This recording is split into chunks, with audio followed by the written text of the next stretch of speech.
So we're going to learn a song by Mordechai Shapiro called Machar. So besides for the bridge, we're basically going to be using 4 chords that are going to repeat. And the 4 chords are A minor, F, C, and G.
Chords are repeated throughout the song, and they're each played for an even amount of time. So each chord is played for the same amount of beats. So in the bridge part, we have different chords here.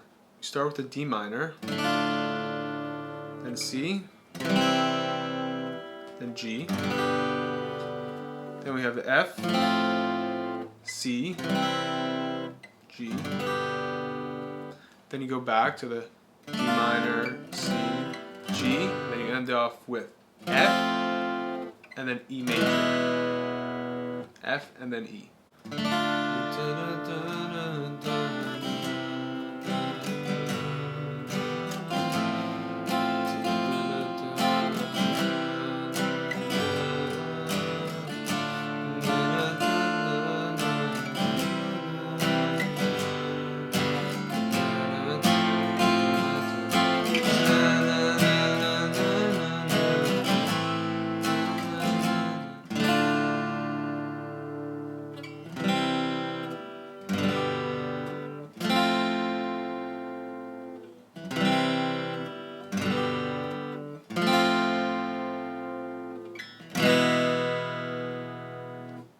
So if you want to think of the timing of each chord, the first chord in each set is played for 4 beats, and then each of the next 2 chords are played for 2 beats, which if you compare that to the rest of the song, each chord is basically played for 2 beats. So it goes 4 beats, 2 beats, 2 beats, which is 8 in all. Besides for the last 2 chords, the F and then the E, are both 4 beats. So 1, 2,